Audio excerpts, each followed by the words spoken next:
اور جس طریقے سے سیاسی جماعتوں کو منظر سے ہٹانا، یہ کوئی ایک نئی بات تو ہے نہیں، یہ ایک حصہ رہا ہے ہمارے ماضی کا، لیکن انہی تمام جو ہے واقعات کو مد نظر رکھتے ہوئے شہید بے نظیر بھٹو صاحبہ نے میثاق جمہوریت پہ دستخط کیا تھا، تاکہ جو ہے جو سیاسی جماعتیں ہیں وہ جمہوری عمل میں شامل رہیں اور ایسے اقدامات سے گریز کریں جس سے جو ہے جمہوریت کو نقصان پہنچے۔ تو ہم نے یہ دیکھا کہ جب 2008 میں پیپلز پارٹی کی حکومت بنی تو تمام تر جو ہے وہ چیلنجز کے باوجود بھی وزیر اعظم جو ایک نااہل ہوئے، لیکن 5 سال کی مدت پوری ہوئی اور اس کے بعد ایک اسموتھ ٹرانزیشن ہوا، نواز شریف صاحب کی حکومت آئی اور ان کی بھی 2/3 اکثریت کے باوجود بھی نااہلی ہوئی، اور اس کے بعد جو ہے انہوں نے بھی 5 سال اسمبلیاں پوری کیں، اور اب بھی تمام تر چیلنجز کے باوجود اسمبلیاں 5 سال مدت پوری کر رہی ہیں۔ تو کہیں نہ کہیں درستگی کی ضرورت ضرور ہے، جہاں پر جو ہے مختلف جو عوامل کو سامنے رکھ کے سیاسی جماعتوں کو راستے سے ہٹایا جاتا ہے، میرا خیال ہے کہ اس کی کریکٹیو میجرز لینا بہت ضروری ہے۔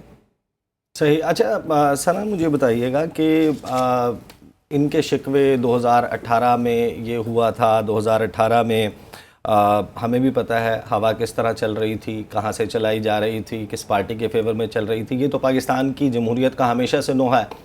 یہ پیپلز پارٹی اور ANP یہ وہ جماعتیں ہیں جو 2013 میں انتخابات کی کمپین بھی نہیں کر پائی تھیں، لیکن کیا اس ہسٹری کو ریپیٹ کرنا اب اور ایک اور سیاسی جماعت کو جو ہے وہ معطوب کرنا، کیا یہ کوئی سروس ہے جمہوریت کے لیے؟ بہت شکریہ عیسیٰ مجھے انوائٹ کرنے کے لیے۔ دیکھیں 2-3 چیزیں ہمیں سمجھنی بڑی ضروری ہے۔ اگر ہم پچھلے سالوں میں، پچھلی دہائیوں میں انتخابات دیکھیں تو میں یہ جاننا چاہوں گی کہ کتنے انتخابات تھے ہم اپنی فنگر ٹپس پر کوٹ کر سکتے ہیں جس کو ہم یہ کہیں کہ جی وہ ٹرانسپیرنٹ تھے۔ میرا خیال ہے کہ 70 کی دہائی میں ایک ہی مرتبہ ایسے الیکشن ہوئے تھے جس کو ہم کہہ سکتے ہیں کہ واقعی عوام کے جو ووٹ تھے وہی بیلٹ باکسز کے تھرو سامنے آئے تھے۔ دوسری امپورٹنٹ چیز یہ ہے کہ جو لیول پلینگ فیلڈ کی بات کی جا رہی ہے تو میرا خیال ہے 2018 کے حوالے سے سحر صاحبہ کی بات درست ہے کہ جس بڑے پیمانے کے اوپر ایک پولیٹیکل پارٹی کو آگے لایا گیا، میرا خیال ہے کہ ماضی قریب میں اس کی اتنی اچھی مثال نہیں ملتی۔ لیکن جس وقت یہ کچھ ہو رہا تھا اس وقت یہ سمجھنا بڑا ضروری تھا کہ جس پولیٹیکل پارٹی کے لیے اسپیس بنایا جا رہا ہے کبھی نہ کبھی چھری ان کے اوپر بھی چل سکتی ہے، لیکن جتنی جلدی وہ چھری چلی ہے میرا خیال ہے کہ یہ ایکسپیکٹیشن سے بہت جلدی تھا۔ دوسری بات یہ ہے کہ کوئی بھی پولیٹیکل پارٹی جو کہ اقتدار میں ہوتی ہے اس کے لیے بڑا مشکل ہوتا ہے یہ ہضم کرنا کہ اگلے الیکشن میں وہ انتخاب میں شکست کھا کے اپوزیشن بینچوں پر بیٹھے۔ ہر پولیٹیکل پارٹی کی یہ خواہش ہوتی ہے کہ اگر وہ اقتدار میں ہے تو الیکشن کے بعد بھی وہی اقتدار میں آئے۔ میرا خیال یہ ہے کہ مسلم لیگ نون کے حوالے سے جو بات آپ کر رہے ہیں وہ کبھی بھی یہ نہیں چاہے گی، بلکہ کوئی بھی جماعت یہ نہیں چاہے گی کہ وہ اپنی کرسی چھوڑے اور کوئی دوسری پارٹی اس کرسی پر براجمان ہو۔ تو آبویسلی نون لیگ سے بھی ہم یہی ایکسپیکٹ کرتے ہیں، اور اس وقت تک جب تک کہ مسلم لیگ نون یا اس طرح کی دیگر بڑی جماعتوں کو یہ یقین نہ ہو چلے کہ پاکستان تحریک انصاف کو آپ سسٹم سے تقریباً مائنس کر چکے ہیں، اس وقت تک ہم الیکشن میں جا ہی نہیں سکتے۔ میرا خیال یہ ہے کہ جب تک یہ چیز ایشورڈ نہیں ہوگی اس وقت تک کوئی بھی پولیٹیکل پارٹی جو کہ PDM میں ہے یا کم از کم ان کی اتحادی ہے وہ الیکشن کی طرف نہیں جانا چاہے گی، اور اسی کی یہی سب سے بڑی وجہ ہے کہ ابھی تک ہم الیکشن کے حوالے سے بڑی ویگ سچویشن میں ہے کہ آیا الیکشن کب ہوں گے۔ تو میرا خیال یہ ہے کہ اس کے لیے ہمیں تھوڑا سا ویٹ کرنا چاہیے، اور جو پاکستان تحریک انصاف کے قائد ہیں ان کا سیاسی مستقبل میرا خیال ہے آنے والے چند ہفتوں میں، مہینوں میں نہیں، بڑی حد تک واضح ہو جائے گا۔ تو میرا خیال ہے اس کے بعد ہم اس پوزیشن میں ہوں گے کہ ہم الیکشن کی صحیح ڈیٹ پر بات کر سکیں۔ صحیح۔ ہمیں رفیق رجوانہ صاحب بھی جوائن کر چکے ہیں، مجھے انہیں ڈیبیٹ میں شامل کرنے دیں۔ مسلم لیگ نواز سے تعلق ہے، سابق گورنر بھی رہے ہیں پنجاب کے۔ وعلیکم رجوانہ صاحب۔ وعلیکم السلام۔ سر مجھے یہ بتائیے کہ 2008 کے انتخابات میں مسلم لیگ کاف کہتی تھی کہ ہمارے ساتھ زیادتی ہوئی ہے، ہمیں نشانہ بنایا گیا ہے۔ 2013 کے انتخابات ہوئے، پیپلز پارٹی نے کہا یہ آروز کا الیکشن تھا، مسلم لیگ نواز جو ہے، اور اسی طرح جو ہے وہ پاکستان تحریک انصاف نے بھی اس انتخابات کے نتائج کے اوپر بہت سوالات اٹھائے تھے، انہوں نے دھرنا وغیرہ بھی دیا تھا۔ پھر 2018 کے حوالے سے آپ لوگوں کا موقف ہے، اب جب 2023 میں یا 24 میں انتخابات ہونے ہیں تو ہم ہسٹری کو ریپیٹ کرنے جا رہے ہیں۔ آپ کو لگتا ہے کہ 2018 میں اگر آپ کی جماعت کو نشانہ بنایا گیا تھا تو آج کیا تحریک انصاف کو نشانہ نہیں بنایا جا رہا؟ پچھلے الیکشن تو ہو گئے جی، کسی نے اس کو مانا کسی نے نہیں مانا۔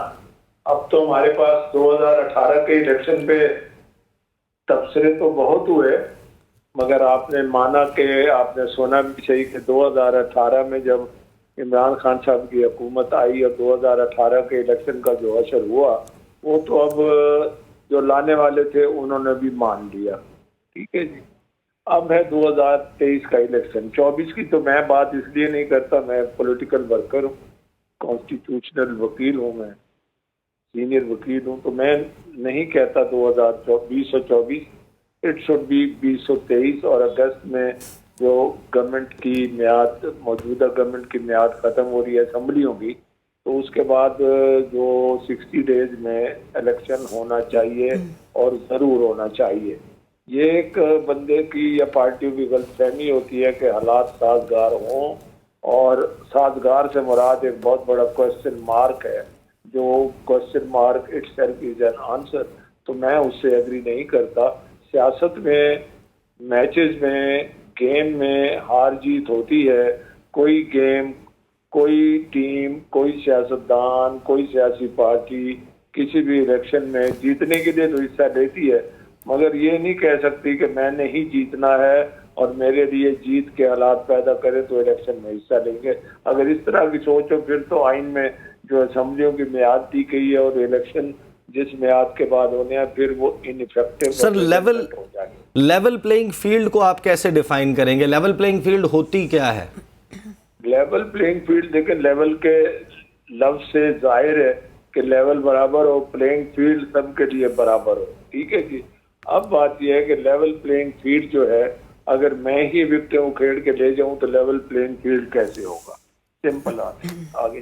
تو سحر کامران صاحبہ, یہ جو ڈیفینیشن ہے لیول پلینگ فیلڈ کہ سب کے پاس یکساں مواقع موجود ہوں اور بیلٹ پیپر کے ذریعے, بیلٹ باکس پر الیکشن ڈے پر ملک کے عوام یہ فیصلہ کریں کہ کس کو منتخب کرنا ہے اور کس کو اپوزیشن کا کردار دینا ہے.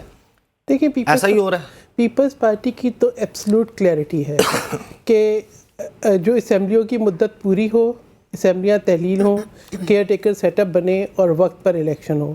اور اس وقت میں سمجھتی ہوں کہ جو عوام سے رجوع کرنا ہے, جو ہماری کارکردگی ہے اس کی بنیاد پہ ووٹس ڈالنے ہیں, وہ بہت اہم ہے. ہاں, یہ نہیں ہونا چاہیے جیسے آپ نے 2013 کا ذکر کیا کہ آپ کو کمپین کرنے کا ہی موقع نہ ملے, آپ کے لیے جو ہے وہ ایک مخصوص ماحول کریٹ ہو جائے یا آپ کو ٹارگٹ کر دیا جائے. تو میں سمجھتی ہوں یہ سب نہیں ہونا چاہیے جو 2018 میں ہوا, جس کے پہ اب کوئی ابہام نہیں ہے کہ ایک منظم طریقے سے جو ہے RTI سسٹم فیل کر دیا جائے. دوسرا, آپ نے بولا ایک سیاسی جماعت کو, دیکھیں پیپلز پارٹی یہ سمجھتی ہے کہ سیاسی جماعتوں کا وجود ان کا جو نظریہ ہوتا ہے, ان کا جو منشور ہوتا ہے, جو ان کی ورکنگ ہوتی ہے, جو ان کا سٹرکچر ہوتا ہے, اس کی بنیاد پہ ہوتا ہے. کسی سیاسی جماعت کو کی نہ نفی کی جا سکتی ہے, نہ ہم اس بات کے حق میں ہیں کہ آپ کسی سیاسی رہنما کو یا کسی سیاسی جماعت کی نفی کریں. ہاں, لیکن ایک سوال ضرور اٹھتا ہے کہ اگر کوئی جماعت سیاسی رویے سے ہٹ کے ایسا رویہ اپنائے جو کہ سیاسی نہ ہو, یعنی میں نے نہیں دیکھا کہ ایک طویل عرصہ گزرا, ہماری بڑی جد و جہد تھی, پیپلز پارٹی نے بہت مشکل حالات دیکھے, شہید ذوالفقار علی بھٹو کا عدالتی قتل, بے نظیر بھٹو صاحبہ کی شہادت, پھر جو جس طریقے سے پیپلز پارٹی کے جالے, کوڑے, جیلیں, ہر چیز برداشت کی, لیکن کبھی پیپلز پارٹی نے کسی قومی انسٹیٹیوشن کو آگ نہیں لگائی, کبھی یہ نہیں ترغیب دی کہ ہنڈی سے پیسہ بھیجو, کبھی یہ نہیں کہا کہ انتشار پیدا کرو. ہمیں بہت تحفظات تھے 2018 کے الیکشن میں, لیکن نہ صرف ہم خود آ کے پارلیمنٹ میں بیٹھے, دوسری جماعتوں کو بھی قائل کیا. 2013 میں بھی ہمارے تحفظات تھے, لیکن اس بات کی حد الامکان کوشش کی کہ کہیں سے جمہوری جو ایک سلسلہ ہے اس کا تسلسل قائم رہے, اس کے اندر کوئی خلل نہ پڑے, یہ سسٹم جو ہے وہ انٹیکٹ رہے. تو یہ جو میں سمجھتی ہوں کہ اس طرح کی جو ایک سوچ ہے کہ جی ہم سیاسی جماعتیں کسی کو ختم کرنا چاہتی, نہیں. اگر کوئی جماعت خود اپنے پیروں پہ کلہاڑی مارنا چاہتی ہے تو یہ اس کو نظر انداز کرنا, قانون جو ہے وہ سب کے لیے برابر ہے. اب پاکستان کا قانون کیا کہتا ہے کہ اگر کوئی شخص ملک کے اداروں پہ, ملک کے اثاثوں پہ, PTV پہ, ریڈیو پاکستان پہ, پارلیمنٹ ہاؤس پہ, عدلیہ پہ, GHQ پہ، جناح ہاؤس پہ، اسلام آباد کی گرین بیلٹ پہ حملے کرے اور جلا دے، اور یہ کہے کہ جی پاکستان پہ ایٹم بم گرا دو، یہ کہے کہ پاکستان کے نیوکلیئر اثاثوں کی سیفٹی اینڈ سیکیورٹی مشکوک ہے، پاکستان کے خلاف دنیا بھر کے اندر اشتہاری کمپینز چلائے، تو اس کے اوپر کیا کرنا چاہیے؟ میں سمجھتی ہوں نیشنل الیکشن پلان کم یا زیادہ پاکستان کی تمام سیاسی جماعتیں یہ کام کر چکی ہیں. وائلنس جہاں پر آ جاتی ہے، جہاں پر تشدد کا عنصر آ جاتا ہے، اس کی تو کوئی جسٹیفیکیشن نہیں ہوتی. ثنا مجھے یہ بتائیے گا کہ کیا آپ کو بھی یہ لگتا ہے کہ پاکستان تحریک انصاف وہ حد، وہ لائن عبور کر چکی 9 مئی کے بعد، کہ جس کے بعد جو کچھ ہو رہا ہے اس کے اوپر سب لوگوں کو سمجھنا چاہیے کہ ہاں یہ بالکل درست ہو رہا ہے؟ لیکن مجھے لگتا ہے کہ جو لاڈلا پن پاکستان تحریک انصاف کے ساتھ کیا گیا، میرا خیال ہے کہ اس پر بھی غور کرنے کی ضرورت ہے. حکومت نے اپنی لینینسی، جیسے آپ نے خود کوٹ کیا پرانے واقعات کا کہ PTV حملہ کیس تھا، اس کے علاوہ اور دیگر واقعات، ایک لمبی فہرست تھی جو کہ پاکستان تحریک انصاف کے پاکٹ میں موجود تھی مقدمات کی صورت میں. میرا سوال یہ ہے کہ اس وقت کی حکومت نے آخر ان کے اوپر ایکشن کیوں نہیں لیا؟ ان کیسز کو کمپلیشن کی طرف کیوں نہیں لے کے گئے؟ سزائیں کیوں نہیں دی گئیں؟ اس سے پہلے بھی جب 2 مرتبہ خان صاحب اسلام آباد کی طرف دھاوا بول رہے تھے اور اسلام آباد کا جو پورا گرین بیلٹ تھا اس کو تہس نہس کیا جا رہا تھا، میٹرو کے جو اسٹیشنز تھے ان کو آگ لگائی جا رہی تھی، تو میرا کویشچن یہ، رانا ثناء اللہ صاحب سٹیٹمنٹ ضرور دے رہے تھے لیکن آخر کیا وجہ تھی؟ آخر ان کے پیر میں کون سی ایسی بیڑیاں تھیں کہ وہ پریکٹیکلی کچھ نہیں کر سکے؟ خان صاحب کو اریسٹ کرنے کی دور کی بات ہے، آپ ان کے دروازے تک نہیں جا سکے. ابھی کچھ ماہ پہلے تک بھی جب خان صاحب کے گھر کے باہر بڑی تعداد میں لوگ موجود ہوتے تھے، پولیس ان کے گھر تک نہیں پہنچ سکی، صرف اس بات کی وجہ سے کہ کہیں کسی شخص کی کوئی ڈیتھ نہ ہو جائے. میرا کویشچن یہ ہے کہ آپ نے اپنا آپٹیمم لیول جو تھا اس کو اس حد تک آپ نے بریچ کروایا کہ اس کے بعد آپ کی بس ہو گئی. تو کویشچن یہی ہے کہ جب پاکستانی حکومت کی ریٹ اگر چیلنج ہوتی ہے تو from the very first beginning آپ اس کو اگر سنپ کرتے تو میرا خیال ہے کہ یہ حالات پیدا نہ ہوتے. جو کچھ 9 مئی کو ہوا، اس میں میں کوئی PTI کی سپورٹر نہیں ہوں، نہ ہی حکومت کی ہوں، لیکن میں ایک چیز ضرور کہوں گی کہ جب اس چیز کی شروعات ہوئی تھی خان صاحب کے اقتدار سے نکلنے کے بعد، تو میرا خیال ہے کہ اس وقت ہی پوری قوت سے اگر روکا جاتا تو پھر شاید 9 مئی کا واقعہ نہ ہوتا. تو اس چیز میں ان تمام لوگوں کی کوتاہی شامل ہے جنہوں نے 9 مئی سے پہلے لینینسی کا مظاہرہ کیا اور ان کو بریتھنگ سپیس دیا. اگر وہ سپیس نہ ملتا تو شاید اس جماعت کے لوگ اس طریقے سے وہ سب کچھ نہ کرتے جو کہ 9 مئی کو پلان طریقے سے کیا گیا. اس پہ جو آئینی اور قانونی پوزیشن ہے، رجوانہ صاحب مجھے یہ بتائیے گا کہ پاکستان میں آئین موجود ہے، قانون موجود ہے، تعزیرات موجود ہیں، سیکشنز موجود ہیں، اینٹی ٹیررزم کورٹس موجود ہیں، فوجی عدالتیں بھی موجود ہیں. ایک کرائم ہوتا ہے اور اس کی جو نوعیت ہے اس کے اعتبار سے اس کی سزائیں بھی ہیں. اب 9 مئی کے جو واقعات ہوئے ہیں، آپ سمجھتے ہیں کہ وہ اس قدر سنگین ہے کہ اب تحریک انصاف شاید الیکشن میں بھی حصہ نہ لے پائے؟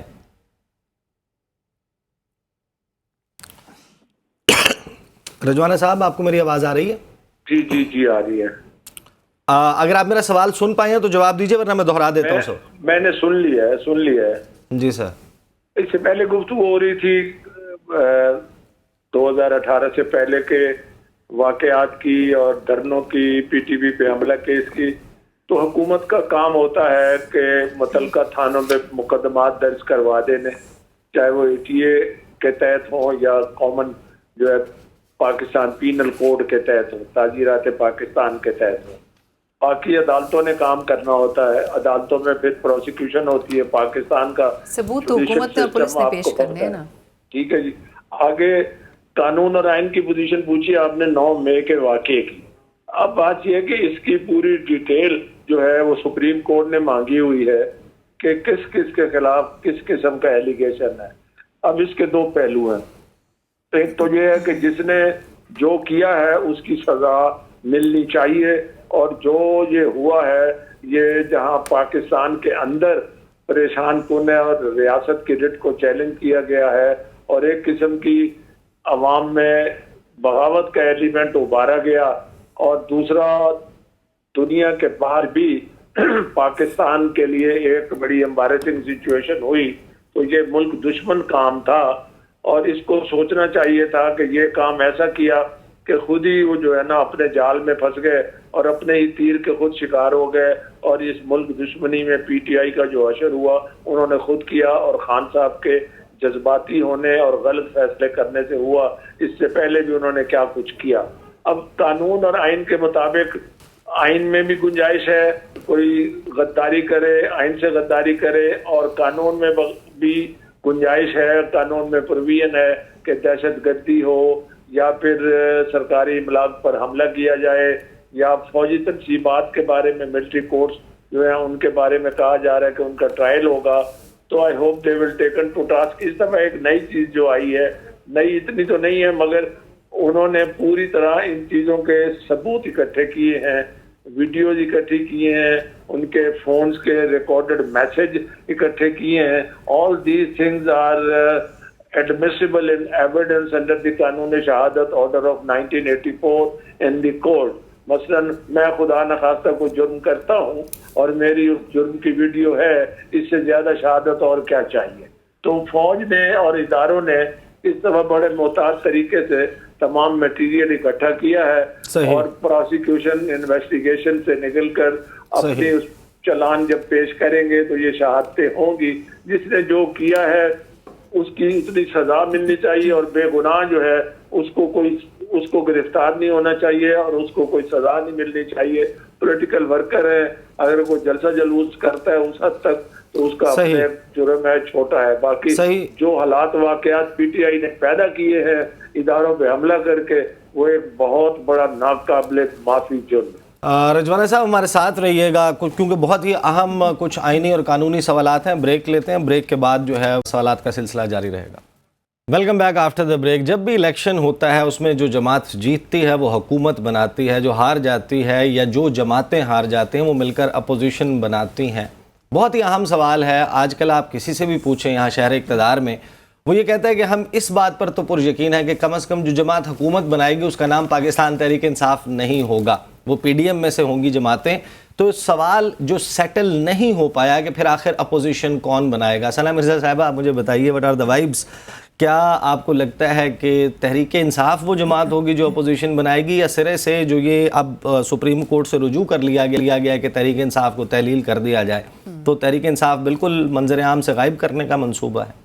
مجھے تو خیر یہ لگتا ہے کہ پاکستان تحریک انصاف جس طریقے سے ٹوٹ رہی ہے تو ہم ہر پولیٹیکل پارٹی کے اندر تھوڑی تھوڑی باقیات جو ہیں وہ پاکستان تحریک انصاف کی دیکھیں گے, اور آپ دیکھ بھی رہے ہیں کہ ہر پولیٹیکل پارٹی میں شمولیت کے خواہاں بھی ہیں. لیکن میرا خیال یہ ہے کہ یہ سمجھنا بڑا ضروری ہے. میں مولانا صاحب کے اسٹیٹمنٹ کو بارہا کوٹ کرتی ہوں, جو انہوں نے کہا تھا کہ جو پی ڈی ایم کا ایک اتحاد بنایا گیا ہے یہ کوئی انتخابی اتحاد نہیں ہے بلکہ یہ ایک سیاسی انتخاب ہے, اور آبویسلی یہ اتحاد اسی لیے بنایا گیا تھا کہ ایک جماعت کو سسٹم سے باہر کیا جائے. تو میرا خیال یہ ہے کہ اس میں P D M itself, اس کی بھی بہت سی ایسی جماعتیں ہیں جو کہ انڈیپینڈنٹلی چاہیں گی کہ وہ الیکشن کے میدان میں اتریں, لیکن کچھ پاکٹس ایسی ہیں جیسے جنوبی پنجاب ہے, سینٹرل پنجاب ہے, یا اس کے علاوہ خاص طور پر کے پی کے حوالے سے ہے, بلوچستان کے حوالے سے, جہاں پر یہ دیکھنے سے تعلق رکھتا ہوگا کہ آیا جو نئی پولیٹیکل پارٹی اسٹیبلش کی گئی ہے جہانگیر ترین صاحب کی, وہ کہیں پر الائنس کرتی ہے مسلم لیگ نون کے ساتھ, اور کہیں پر پاکستان پیپلز پارٹی جو ہے وہ الائنس کرتی ہے مسلم لیگ نون کے ساتھ, اور کہیں پر یہ رائیولری پارٹیز کے طور پر میدان میں ہوتی ہے. تو میرا خیال یہ ہے کہ اس مرتبہ کا جو انتخاب ہے وہ بڑا دلچسپ ہوگا, کیونکہ کچھ جگہوں کے اوپر جو پارٹیاں اتحاد کر رہی ہوں گی کسی کینڈیڈیٹ کے لیے, کچھ اور حلقوں میں وہ ایز اے کمپیٹیٹر کے طور پر سامنے آئیں گی. لیکن پاکستان تحریک انصاف بھی ہمیں اٹ سیلف اپوزیشن کے اندر اس اسٹرینتھ کے ساتھ نظر نہیں آتی. جو خبریں ہیں وہ یہی ہیں کہ ایک ہنگ پارلیمنٹ کی سچویشن ہوگی, لیکن پھر بھی مجھے لگتا یہ ہے کہ اس میں خاص طور پر پی ٹی آئی کے جو لیڈر ہیں آئندہ آنے والے ہفتوں میں ان کی جو سیاسی مستقبل ہے وہ اس چیز کا تعین کرے گا کہ کتنی پولیٹیکل پارٹیز ایک امبریلا کے نیچے ہوں گی اور کتنی پولیٹیکل پارٹیز اس امبریلا میں نہیں آ سکیں گی, اور بحالت مجبور ان کو اپوزیشن بینچز پر جانا پڑے گا. جو ووٹ بینک ہے پی ٹی آئی کا وہ تو ابھی متزلزل نظر نہیں آتا, وہ تو نہیں لگتا کہ, اور پھر ظاہر ہے کہ جو موجودہ حکومت ہے اس کی پرفارمنس سب کے سامنے ہے, اور اس کی وجہ سے بہت سارے لوگ ہیں جو شاید ان جماعتوں سے نفرت کا ووٹ جو ہے وہ بھی شاید صرف اپوزیشن, سائلنٹ ووٹر, سوری آپ کی بات کاٹ رہا ہوں, ایک سائلنٹ ووٹر بھی آبویسلی مسلم لیگ نون کا بھی موجود ہے اور پی ٹی آئی کا بھی موجود ہے, جو کہ اسپیشلی اپر مڈل کلاس کو فالو کرتا ہے, تو وہ بھی دیکھنے سے تعلق رکھتا ہوگا. لیکن اگر اس پولیٹیکل پارٹی کے ٹکٹ لینے کے لیے افراد موجود نہیں ہوں گے ہر حلقے میں, تو پھر یہ مشکل ہے کہ وہ الیکشن کیمپین میں اور الیکشن میں کس طریقے سے اترے گی. صحیح. رجوانہ صاحب مجھے یہ بتائیے گا, یہ ابھی ثنا مرزا صاحبہ نے کوٹ کیا مولانا فضل الرحمان کا ایک بیان جو انہوں نے کہا تھا کہ یہ جو اتحاد ہے یہ پی ٹی آئی کو مائنس کرنے کے لیے بنایا گیا. تو یہ جو پی ٹی آئی کو مائنس کرنا ہے یہ سیاسی جماعتوں کا کام ہے یا عوام کا کام ہے کسی بھی سیاسی جماعت کو مائنس کرنا؟ پارٹی جو ہے نا کبھی مائنس نہیں ہو سکتی. جہاں پاکستان میں مائنس سمجھا جاتا ہے اقتدار سے مائنس ہونا, جبکہ سیاست میں مائنس والا کانسیپٹ ہی نہیں ہے. ہم اس کو سمجھتے ہیں کہ یہ مائنس سے مراد یہ ہے کہ جی اس کو حکومت میں نہیں آنے دینا. میں 2 مرتبہ بطور سینیٹر پارلیمنٹ کا تجربہ ہے. اپوزیشن سے بہتر سیاست ہی نہیں ہے. آپ تنقیدی اپوزیشن کریں تو میرا خیال ہے خدمت حکومت بھی زیادہ ہو سکتی ہے, تاکہ آپ گورنمنٹ کی خدمت میں واچ ڈاگ بن کے بیٹھے ہیں. یہی تو ہم شروع سے میں کہہ رہے تھے کہ اگر جب سے عدم اعتماد وہی آواز, میری آواز آپ کی آواز تھوڑا سا بریک ہو رہی ہے پروڈیوسر صاحب. بریک نہیں ہو رہی, آواز زیادہ آ رہی ہے مجھے. آواز ذرا جو ہے وہ آواز ذرا فکس کریں. میں رجوانہ صاحب آپ کے پاس واپس آتا ہوں. سحر کامران صاحب, آج کل مسلم لیگ نواز جو ہے وہ یہ کہہ رہی ہے کہ میاں صاحب جو ہیں ان کو بدترین سیاسی انتقام کا نشانہ بنایا گیا, اور ایک بڑی کیمپین 8-10 سال جو ہے وہ چلائی گئی. میاں صاحب جو ہیں وہ بالکل ہی معصوم ہیں, ان کے خلاف تمام کیسز جھوٹے تھے, اور معافی مانگی جائے. اداروں میں بیٹھے ہوئے وہ لوگ معافی مانگیں, میڈیا میں بیٹھے ہوئے لوگ معافی مانگیں, اس وقت کے جو ایجنسیوں کے سربراہان تھے وہ ملٹری لیڈرشپ, ججز سب معافی مانگیں. تو آپ خود ہمیں وہ الزامات بڑھ چڑھ کر بتاتے تھے, آپ کب معافی مانگ رہے ہیں؟ نہیں دیکھیں, پیپلز پارٹی نے تو بالکل ایک اعتدال کی سیاست کی ہے, اور Peoples Party has been a victim.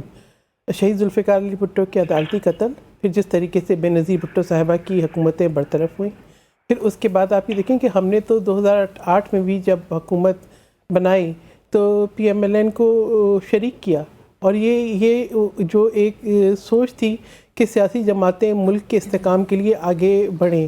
پھر پی ڈی ایم کا قیام بھی اسی لیے ہوا, لیکن بہرحال آپ یہ دیکھیں کہ مختلف سیاسی جماعتوں کی اپنی اپنی آئیڈیالوجی ہوتی ہے, اپنا اپنا منشور ہوتا ہے, وہ اسی کے مطابق آگے بڑھتی ہیں. اور وہ کسی انتخابی یا سیاسی اتحاد کا مطلب یہ نہیں ہوتا کہ سیاسی جماعتیں ایک دوسرے میں ضم ہو گئیں. ابھی بھی پیپلز پارٹی جو ہے وہ پی ڈی ایم کا حصہ نہیں ہے, لیکن کولیشن میں حکومت کا حصہ ضرور ہے. آپ یہ سمجھتی ہیں کہ جو 2017 میں جب میاں صاحب کو نااہل قرار دیا گیا تھا, اس کے بعد فوری بعد ہم نے دیکھا کہ قمر زمان کارہ صاحب نے جو پریس کانفرنس کی تھی, everybody knows about it. دیکھیں ایسے وہ پریس کانفرنس, اور آپ اب یہ سمجھتے ہیں کہ واقعی میاں صاحب پہ کرپشن کے تمام الزامات بالکل جھوٹے ہیں, اور آج سے وہ کلین سلیٹ کے ساتھ پاکستان کے سیاسی منظرنامے پر انہیں موجود ہونا چاہیے. دیکھیے عیسیٰ, بات یہ ہے کہ اس طرح کے الزامات اور کیس, کیا میں سوال نہیں اٹھاؤں کہ آصف علی زرداری صاحب نے زندگی کے 13-14 سال کس بات پہ جیل میں گزارے؟ کوئی یعنی عدالتوں میں مقدمات چلے, کچھ ثابت نہیں ہوا. فریال تالپور صاحبہ کو عید کی رات جیل منتقل کیا گیا ہاسپٹل سے. تو ہم نے تو یہ دیکھا ہے کہ یہ ایک سلسلہ ایسا رہا جس سے کوئی بھی محفوظ نہیں رہا. اب یہ عدالتوں کے اوپر ذمہ داری ہے. اس وقت جو ہے اصل ایشو جو ہے, کیا عدالتیں اپنا اعتماد اور وقار بحال کریں گی؟ یہ جتنے فیصلے ہوئے یہ ایسے تو نہیں ہوئے. ہم تو عدالتوں کے فیصلے دیکھ رہے ہیں نا. عدالتوں کے فیصلے کل کیا تھے, آج عدالتیں یہ فیصلہ دیتی ہیں کہ آپ کسی کو گرفتار کریں تو وہ کہتے ہیں آپ ان کو گیسٹ ہاؤس میں ٹھہرائیں, ان کو جو ہے کھانا بھی کھلائیں, ان کے ساتھ 12 افراد بھی رکھیں. وہ اگر جو ہے ان کو کوئی جو ہے وہ سمن جو ہے وہ ریسیو کرانے کے لیے یا اریسٹ کرنے کے لیے جائے تو پیٹرول بم پھینکے جائیں تو عدالتیں اس کو بھی جائز سمجھتی ہیں.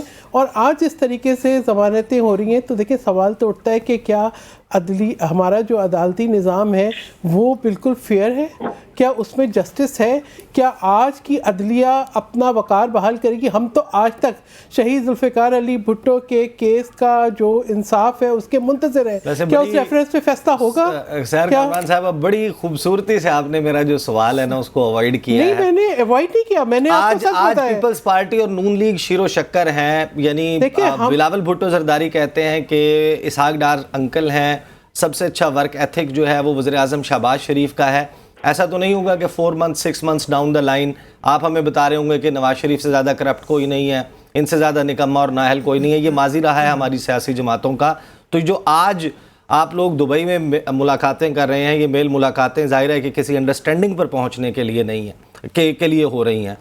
اب یہ انڈرسٹینڈنگ اگر نہیں ہوتی تو پھر آپ دوبارہ اسی موڈ کے اوپر چلے جائیں گے جو ہم دیکھتے رہیں. دیکھیں عیسیٰ, ایک اور میں آپ کو بات بتاؤں کہ سیاسی جماعتیں چاہے حکومت میں ہوں چاہے اپوزیشن میں ہوں, کچھ قومی معاملات ایسے ہوتے ہیں جن پہ اتفاق رائے بہت ضروری ہوتا ہے. جیسے ہم نے جو ہے عمران خان صاحب کو بھی جب کشمیر کی خصوصی حیثیت تبدیل ہوئی جب معیشت کی بات آئی, جب قومی سلامتی کی بات آئی, تو نہ صرف ہم جا کے بیٹھے تمام میٹنگ سے, اگر کوئی شخص ایسا رویہ اپنائے کہ میں ہاتھ بھی نہیں ملانا چاہتا, دیکھیں اپوزیشن ہوتی ہے, تنقید ہوتی ہے, ایک دوسرے پہ سوال اٹھتے ہیں, لیکن اس کا یہ مطلب نہیں ہوتا کہ آپ ملک کے مفادات کے اوپر جو ہے وہ بات نہ کریں. آج آصف علی زرداری صاحب نے جس طریقے سے مساق معیشت کی بات کی ہے, مساق جمہوریت ہوا تو پاکستان کے اندر جمہوریت کا تسلسل ہوا, مساق معیشت آج ضروری ہے. میں رجوانہ صاحب سے پوچھ لوں, رجوانہ صاحب آپ کو میری آواز اب آ رہی ہے؟ جی اچھا, آپ مجھے بتائیے گا کہ مسلم لیگ نواز سے اب ہمیں ظاہر ہے کہ ہمارے ذرائع یہ بتا رہے ہیں کہ استحکام پاکستان پارٹی کہہ رہی ہے کہ تقریباً 35-36 سیٹوں کے اوپر ہمارے ساتھ ایڈجسٹمنٹ کر لیں. 20 جو تحریک انصاف کے وہ لوگ جو اسمبلیوں میں پہلے سے موجود تھے ان کے ساتھ بھی آپ کے کوئی وعدے وعید ہیں. پیپلز پارٹی بھی جو ہے وہ مسلم لیگ نواز سے سیٹ ایڈجسٹمنٹ مانگ رہی ہے اہم سیٹوں کے اوپر پنجاب میں. تو مسلم لیگ نواز یہ کرے گی, سولو ہوگا ان کا الیکشن, یا پھر جو موجودہ شکل ہے حکومت کی اس کا ریپلیکا نظر آئے گا آگے؟ دیکھتے ہیں فیصلے ہونے بیٹھے ڈیمانڈ تو ہوتی ہے کہ ہمیں فلاں سیٹ پہ بھی ایڈجسٹ کر دیں اور فلاں سیٹ پہ بھی ایڈجسٹ کر دیں. خاص طور پہ پنجاب میں ہماری تمام سیٹوں پہ ایک ایک سیٹ پہ کئی امیدوار ہیں.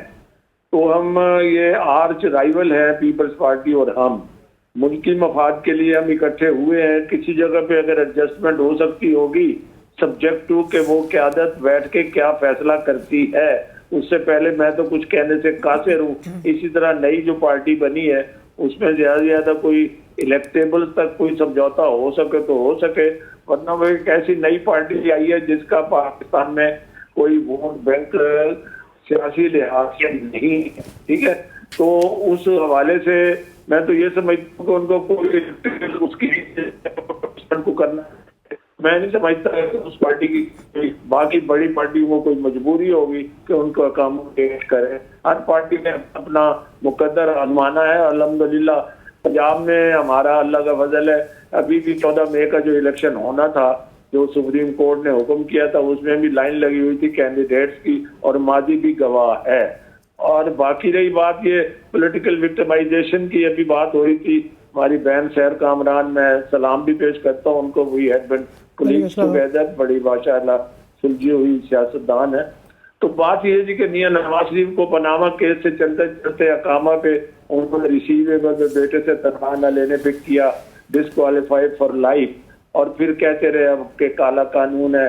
اسی طرح سے نیب کے کیسز میں سارا کچھ کیا. ان چیزوں سے کبھی کوئی پولیٹیکل پارٹی جو ہے ناجائز کیسوں سے جو ہے وہ ڈسٹیبلائز نہیں ہوتی, وقتی طور پر اس کو آؤٹ کیا جاتا ہے. اب یہ گیم بند ہونی چاہیے. مگر پاکستان میں پہلی دفعہ عمران خان صاحب نے جو 9 مئی کو واقعہ کھایا ہے انتہائی افسوسناک ہے. کسی پولیٹیکل پارٹی نے آج تک, حتیٰ کہ ذوالفقار علی بھٹو صاحب کو ہینگ کیا گیا اور عدالتی قتل اس پر بھی ایسی بات نہیں ہوئی, اور پھر محترمہ بے نظیر صاحبہ کو جب شہید کیا گیا اس وقت بھی پاکستان میں اس طرح کی بات نہیں ہوئی.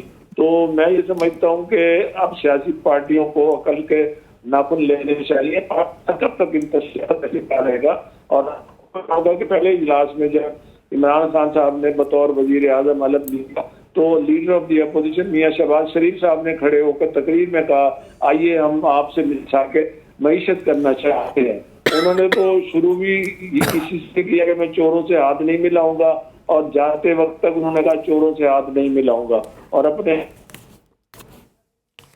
رجوانہ صاحب آپ کی آواز جو ہے وہ بریک ہو رہی ہے اور مجھے بریک لینی ہے, اور بریک جو ہے وہ لیں گے, اور بریک کے بعد جو ہے آپ کی آواز بریک کے ساتھ ہی جو ہے وہ میں ذرا بریک لے لیتا ہوں, اور بریک کے بعد جو ہے وہ سوال ہوگا کہ پاکستان کی تقدیر کے فیصلے دبئی, لندن, سعودی عرب اور امریکہ میں ہوں گے یا پاکستان میں ہوں گے؟ بات کرتے ہیں after the break. Welcome back after the break. Sana Mirza صاحبہ مجھے بتائیے گا کہ آپ جب رپورٹ کرتی ہیں, پروگرام کرتی ہیں, آپ کا امپریشن کیسا ہوتا ہے کہ کبھی پاکستان کے حوالے سے بڑے بڑے فیصلوں کے لیے لندن میں بیٹھک ہو رہی ہوتی ہے, کابینہ جو ہے وہ جا رہی ہوتی ہے, لاؤ لشکر وہاں پر پہنچ کے, ایون فیلڈ اپارٹمنٹس میں جن کی ظاہر ہے کہ ملکیت ہمیں نہیں پتہ کس کی ہے, وہاں پر بیٹھ کے فیصلہ ہو رہا ہوتا ہے. کبھی دبئی میں اکٹھ ہو رہا ہوتا ہے. بلاول بھٹو زرداری اچانک پتہ چلا کہ نجی دورے پر امریکہ چلے گئے, اور ان کا کوئی غالباً 14 ماہ میں کوئی 6واں 7واں دورہ ہے.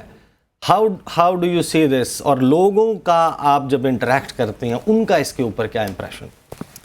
خیر کافی لمبی سوال ہے. دیکھیں ایک تو یہ کہ جو ایون فیلڈ کا آپ نے حوالہ دیا تو میرا خیال یہ ہے کہ سب کو پتہ ہے کہ کس کے نام سے کس کے نام پہ ٹرانسفر ہوئے تھے اور جن کے نام پہ ہوئے تھے ان کی عمریں اس وقت کتنی تھیں.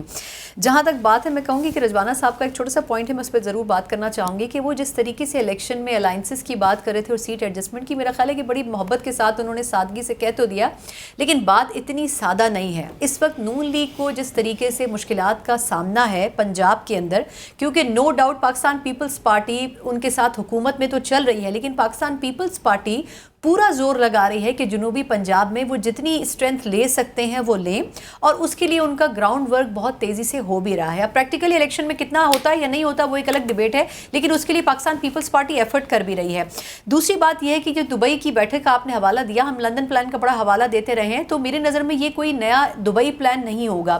اس کی وجہ یہ ہے کہ کسی بڑے نے بالکل ٹھیک کہا ہے کہ آپ دبئی یا لندن میں بیٹھ کر جتنے بھی فیصلے کر لیں، لیکن ایکچولی پاکستان کا جو مستقبل ہے اس کا فیصلہ اسلام آباد اور راولپنڈی کے بیچ میں ہی ہوتا ہے، یا پھر ان دو جگہوں پر ہوتا ہے. اور آپ بخوبی جانتے ہیں کہ میں نے حوالہ کن چیزوں کا دیا ہے. اب آپ اسلام آباد کو مائنس مت کر دیجیے گا کہ صرف حوالہ دیا ہے، میں نے دونوں کا اس چلے لیے جڑواں حوالہ شہر دیا. کا میں اسپیسیفک ایریا کے اوپر نہیں آتی ہوں کہ کس ایریا کا حوالہ، تو میں نے اس لیے اوور آل اسلام آباد کا ہے. میں یہ بھی نہیں چاہتی کہ ان کے پروگرام کے اوپر بھی اثر پڑے. تو کہنے کا مقصد یہ ہے کہ ضرور کریں. تو مجھے جو میری انڈرسٹینڈنگ ہے، obviously اس میں سینئر صحافی زیادہ بہتر مجھ سے جانتے ہوں گے، میں تو ایک شاگرد ہوں اس میں، لیکن یہ کہ دبئی میں اٹسیلف بات چیت صرف ان حوالوں سے نہیں کی جا رہی ہے، لیکن ان حوالوں سے بھی کی جا رہی ہے کہ ہم نے آیا الیکشن میں کب اترنا ہے، الیکشن میں جانا ہے تو جو نگراں سیٹ اپ ہے وہ نگراں سیٹ اپ 2 مہینے 3 مہینے کا ہونا چاہیے یا اس کو اگلے سال تک جانا چاہیے. لیکن اس میں اس کے اوپر کہ سیٹ ایڈجسٹمنٹ کہاں ہونی چاہیے اور کہاں نہیں ہونی چاہیے یہ بہت بات کی بات ہے. ابھی اصل مسئلہ جو ہے وہ الیکشن کب ہونا ہے اس پر ہے، کیونکہ ابھی تک بظاہر لگ یہ رہا ہے کہ شہباز شریف صاحب حکومت چھوڑ کر جانا چاہتے ہیں اپنا ٹینیور کمپلیٹ ہونے کے بعد، اور ہو بھی سکتا ہے ایسا ہو، لیکن جو نگراں سیٹ اپ ہے وہ کتنے ٹائم کے لیے آئے گا اس کے لیے ہمیں تھوڑا سا انتظار کرنا پڑے گا. کیونکہ پاکستان میں سب کچھ ممکن ہے. تو اگر کوئی یہ کہتا ہے کہ آئینی طور پر جی ایک مخصوص وقت ہے، تو میں یہ کہوں گی کہ آئینی طور پر تو یہ بھی تھا کہ ٹینیور ختم ہونے کے بعد اتنے ٹائم میں الیکشن ہونے چاہیے، جو نہیں ہو سکے اور کئی ماہ سے نہیں ہو سکے. تو آئینی طور پر ہم آئین کو اپنی مرضی سے توڑ مڑوڑ کبھی بھی کر سکتے ہیں.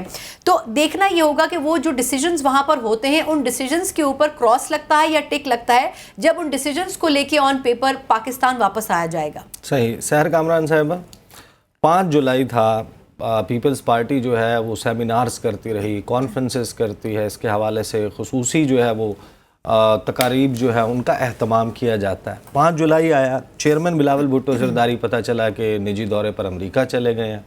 زرداری صاحب کی بھی ہم نے کہیں اپیرنس نہیں دیکھی. پری ڈرافٹڈ میسیجز واٹس ایپ گروپس میں ایک منتخب وزیر اعظم کو اس دن کے نتیجے میں جو ہے وہ آگے چل کر ان کو تختہ دار پر لٹکا دیا گیا. پاکستان میں جمہوریت کی تاریخ میں سیاہ ترین دنوں میں سے ایک دن، اور پیپلز پارٹی جو ہے وہ غائب ہے. میں کہوں گی عیسیٰ، سب سے پہلے تو میں آپ کی انفارمیشن کو درست کر دوں. آصف علی زرداری جو ہے وہ اس وقت جو ہے وہ لاڑکانہ میں موجود ہیں، نوڈیرو میں ہیں. اس سے پہلے وہ ٹنڈوالا یار میں تھے. اس سے پہلے دیکھیں پیپلز پارٹی کی جو پبلک گیدرنگ ہے وہ صرف پاکستان میں نہیں دنیا بھر میں. 5 جولائی وہ یوم سیاہ ہے جس کو پیپلز پارٹی اور جمہوریت کے جو علمبردار ہیں وہ پوری دنیا میں اس کو جو ہے آبزرو کرتے ہیں، کیونکہ یہ دن ہے جس کو شاید ہم اپنی جو ہے ذہنوں سے کبھی کھرچ نہیں سکیں گے. چاہے میں اس وقت اسکول میں تھی، لیکن مجھے وہ دن یاد ہے کہ جب جو ہے وہ ایک سناٹا تھا. ہم جو ہے میں یہ بتا رہی ہوں کہ دیکھیں چیئرمین جو ایک ہوتا ہے آپ کی قومی ذمہ داری. 10ویں اینیورسری بھی ہے سی پیک کی، جو ہمارا سب سے قریبی دوست ملک ہے چائنا، اس کے ساتھ ہمارا وہ اور ہمارے فارن منسٹر. عیسیٰ اگر آپ مجھے مکمل کرنے دیں، پہلی بات یہ ہے کہ سی پیک جو ہے وہ سابق صدر مملکت آصف علی زرداری کی بہترین کاوشوں اور ان کی جو ہے چائنا کے ساتھ ایک سفارتکاری اور وہ واقعی کرے یا نہیں کرے. دیکھیں چائنیز اس سلسلے میں چائنیز جو ہیں کہنے والے کہتے ہیں کہ وہ مشرف صاحب کا پودا لگایا ایک چائنیز جو ہے اس سلسلے میں خود بیانات دے چکے ہیں. ٹھیک ہے، تو آپ اس کو اہمیت دیں. اور اس کے علاوہ میں یہ کہوں کہ صدر آصف علی زرداری بہت اعلیٰ ظرف شخص ہیں. انہوں نے حکومت چھوڑنے سے پہلے جب چائنیز پریمیئر کا وزٹ تھا انہوں نے اس میں مدعو کیا تھا نواز شریف صاحب کو بھی، اور ایک سموتھ ٹرانزیشن تھی. وہی چاہتے تھے کہ یہ منصوبے آگے چلیں اور یہ بہت ضروری ہے پاکستان کے لیے. جہاں تک کہ بلاول بھٹو زرداری کی آپ بات کر رہے ہیں، وہ اپنے آفیشیل وزٹ پہ جاپان میں تھے اور اسی کی کنٹینیوٹی پہ وہ آگے جو ہے وہ امریکہ گئے جو ان کا نجی دورہ ہے. تو اس میں سمجھتی ہوں کہ کسی قسم کا کہ جو ہے وہ کہیں پہ بھی جائیں گے وہ پاکستان کے لیے، پاکستان کا انہوں نے بہترین سفارتکاری کی ہے، بہترین دفاع کیا ہے پاکستان کا، انہوں نے جو موقف ہے پوری دنیا میں بہت اچھے طریقے سے بیان کیا ہے. اور میں سمجھتی ہوں کہ اس میں جو ہے نا ہمیں اس میں کانسپریسی تھیوریز نہیں بنانی چاہیے. نہیں، کانسپریسی تھیوریز کی بات نہیں ہے سحر صاحبہ، آپ رہی ہیں فارن ریلیشنز کمیٹی کی ممبر، آپ ان چیزوں کو بہت اچھے سے سمجھتی ہیں. ڈپلومیٹک جیسچرز میٹر کرتے ہیں. 14 ماہ میں ہمارے وزیر خارجہ اگر 6 یا 7 دورے کریں گے امریکہ کے، اور کوآڈ کنٹریز جو کہ اینٹی چائنا بلاک ہے، جاپان سے وہ امریکہ چلے گئے ہیں، we are cozying up with Australia, India کا انہوں نے دورہ کیا ہے، چائنا کا ان کا اب تک ایک وزٹ ہوا ہے اور ایک انہوں نے اکمپنی کیا ہے ہمارے پرائم منسٹر کو. اور جو نئے وزیر خارجہ بنے ہیں چین کے چنگانگ، ان کی صرف ایک میٹنگ ہوئی ہے وزیر خارجہ سے اور ایک ٹیلی فونک کنورسیشن. تو یہ آپٹکس بہت میٹر کرتے ہیں ڈپلومیسی میں. تو جب ہمارے وزیر خارجہ جو ہے وہ اس قسم کے جیسچرز ٹورڈز امریکہ دے رہے ہوں گے، جو بلا شبہ پاور سینٹر ہے، بٹ یہ پاور سینٹر ہمارے پڑوس میں اب شفٹ ہو رہا ہے. عیسیٰ اگر آپ مجھے سوالات کا جواب دینے کا بھی موقع دیں. دیکھیں بلاول بھٹو زرداری جو ہے وہ رشیا بھی گئے تھے. بلاول بھٹو زرداری جو ہے وہ SCO کی میٹنگ کے اندر، شنگھائی کوآپریشن آرگنائزیشن کی میٹنگ کے اندر شرکت کرنے کے لیے جو ہے وہ بھارت بھی گئے تھے. بلاول بھٹو زرداری جو ہے وہ ایران بھی گئے تھے. تو انہوں نے یہ، آپ اس میں کوئی ایک چن کے نہیں، ہم پاکستان کے انٹرسٹ کو دیکھ رہے ہیں اور پاکستان کا انٹرسٹ جو ہے دیٹ از پرائم.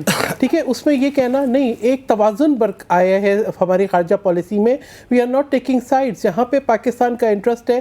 اور میں آپ کو یہ بھی بتا دوں کہ SCO کا جو ممبرشپ پہ رشیا نے ہمیں سپورٹ گرانٹ کی تھی، وہ اس وقت کی تھی جب آصف علی زرداری صاحب صدر تھے اور انہوں نے رشیا کا دورہ کیا تھا، جس کے بعد جو ہے ہمارے ٹریڈ ایگریمنٹس بھی ہوئے تھے، رشیا نے ہمیں سپورٹ بھی گرانٹ کی تھی. اس کے بعد پاکستان SCO کا مستقل ممبر 2017 میں بنا، لیکن 2011 کے اندر 2010-11 کے اندر رشیا نے ہمیں سپورٹ اس پہ دے دی تھی. اور آج اسی کی اہمیت کو سمجھتے ہوئے کہ ایک ملٹی لیٹرل فورم ہے، تمام تر جو ہے ایشوز کے باوجود بلاول بھٹو زرداری گئے اور بہترین پاکستان کا موقف وہاں پہ پیش کیا. تو یہ میرا خیال ہے کہ ہم اس کو یہ نہ کہیں کہ وہ OIC ممالک میں بھی گئے، وہ یونائٹڈ نیشنز میں بھی گئے. اگر کچھ آفیشیل وزٹس ہیں، اگر یونائٹڈ نیشنز جو ہے وہ امریکہ میں ہے تو آپ یہ کہیں کہ جی امریکہ کیوں گئے، یا اگر کوئی ایسے جو ہے فورمز ہیں جہاں پہ ان کو جا کے شریک ہونا ہے اور وہ امریکہ میں ہے تو وہاں پہ کیوں چلے گئے. نہیں، وہ تو تمام جگہ پہ گئے ہیں، وہ تو تمام ممالک میں، تو جارڈن بھی گئے، وہ تو انہوں نے کوئی جاپان بھی گئے، ہر جگہ پہ وقت بہت کم رہ گیا. ثنا صاحبہ، آپ کوئکلی ذرا مجھے بتائیے گا کہ آپ کو بھی ایسا ہی لگتا ہے ٹائمنگ جو ہے دورے کی وہ یہ ہے کہ اسمبلی جو ہے وہ اپنی مدت ختم کرنے والی ہے، ان کی وزارت ختم ہونے والی ہے، ملک الیکشن کی طرف جا رہا ہے، وہ ایک ایسی پارٹی کے چیئرمین ہے جو میجر سٹیک ہولڈر ہے، وہ الیکشنز لڑ کر اپنے چیئرمین کو وزیر اعظم بنانا چاہتی ہے. تو وہ ایسے وقت میں الیکشنئرنگ اور یہ 5 جولائی کو اور CPEC کی اینیورسری کو، اس سب کو چھوڑ کر وہ امریکہ بیٹھے. دیکھیں، میرا خیال ہے کہ اگر ہم پولیٹیکل پارٹی سب کی بات کریں نا تو مجھے صحیح معنوں میں ابھی بھی کوئی الیکشن موڈ میں نظر نہیں آتی ہے. بلاول صاحب اگر دورے کر رہے ہیں اور ان کے کوئی نتائج مل رہے ہیں تو میرا خیال ہے ان دوروں میں کوئی حرج نہیں ہونا چاہیے.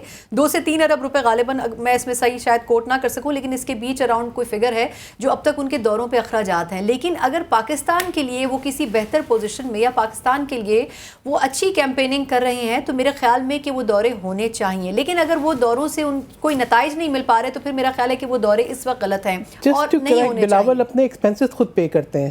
That is not the point. That is not the point. Point is کہ اگر ہمارے وزیر خارجہ 5 یا 6 دورے کریں گے اور جوائنٹ سٹیٹمنٹ میں انڈیا اور امریکہ کے پاکستان کے خلاف اسپیسیفکلی مینشن کر کے پیراگرافز شامل کیے جائیں گے، then it is a question for me کہ بلاول صاحب جو ہیں وہ یا تو ان دوروں کے نتیجے میں یہ انشور کرنے میں کامیاب ہوتے کہ انڈو US جوائنٹ سٹیٹمنٹ میں پاکستان کا نام نہ آتا. میں اپریشیٹ کرتا، I would be the first one. I think foreign office نے رسپونڈ کیا ہے. اور آپ اس بات کو یہ دیکھیں کہ if we will leave the vacuum, کہ یہاں پہ کہ جو ان کے دوروں پہ کرٹیسزم ہوا تو کوئی نہ کوئی اس ویکیوم کو فل کرے گا. اگر جو ہے ہم یہ سوچیں کہ جی بھارت اگر سفارتکاری کرے اس کو آپ اپریشیٹ کریں، اگر پاکستان کرے تو اس پہ آپ کرٹیسزم کریں، ایسا نہیں ہو سکتا. پوری دنیا کے اندر پاکستان کے لیے انہوں نے اسپیس پیدا کی ہے، ریکنیکٹ کیا ان کو عالمی دنیا سے، اور I think we should appreciate ان کی جو کاوشیں ہیں ان کو آج ہر شخص تسلیم کر رہا ہے. صحیح. بہت بہت شکریہ سحر کامران صاحبہ، ثنا مرزا صاحبہ. وقت ختم ہو گیا ہے. کنکلوڈنگ نوٹ جو ہے وہ آج کے پروگرام کا یہ ہے کہ جو فیصلہ ہے کہ کس کو حکومت میں لانا ہے اور کس کو اپوزیشن میں بٹھانا ہے اور کس کو پاکستان کے پولیٹیکل لینڈسکیپ سے وائپ آؤٹ کرنا ہے، یہ پاکستان کے عوام نے کرنا ہے. نہ دبئی، نہ سعودی عرب، نہ لندن اور نہ امریکہ. یہ فیصلہ جو ہے پاکستان کے عوام کا ہونا چاہیے۔ اس نوٹ کے ساتھ پروگرام کا اختتام کرتے ہیں، انشاءاللہ آپ سے پھر ملاقات ہوگی۔ اللہ حافظ۔